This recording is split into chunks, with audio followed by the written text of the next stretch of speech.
அனைவருக்கும் முகமது அத்தாவுல்லாவுடைய அஸ்ஸலாம் வலைக்கும் வணக்கங்கள். அண்ணன் திருமாவளவனுக்கு தைரியம் இல்லைன்னு நினைக்கிறேன். நான் என்னமோ நினைச்சேங்க அவரை பற்றி. அவர் மேலே ஒரு மரியாதை இருந்தது. ஆனால் பாருங்க, மது ஒழிப்பு மாநாடுக்கு அதிமுகவுக்கு அழைப்பு கொடுத்துருக்கிறாரு அண்ணன். ஆண்டாண்டு காலம் கூட்டணி வச்சதெல்லாம் தெரியல. ஆனால் இப்போதான் அந்த மதுவால் மக்கள் அழிகிறது அவர் கண்ணில் தென்பட்டு இருக்குது. அதற்காக ஒரு மாநாடு, அதற்கு அதிமுகவை அவரை அழைப்பு கொடுத்துருக்கிறாரு. நான் வரவேற்கிறேன். உண்மையுமே மக்கள் மேலே அன்பும் அவருக்கு வச்சிருந்தாருன்னா அவர் பிஜேபிக்கும் அழைப்பு கொடுத்துருக்கணும். ஏன்னா இன்னைக்கு பார்க்க போனீங்கன்னா இந்த வீடியோவை கேளுங்க. கேட்டோன்னு தான் எனக்கு அதிர்ச்சியாக இருக்குது.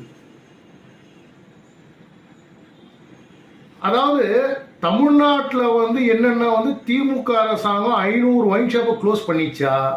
ஆனால் அதிகாரிகள் என்ன அந்த இடத்துல சொல்லியிருக்காங்கன்னா, லாஸ்ட் இயர் உடைய இதை பார்த்தா 40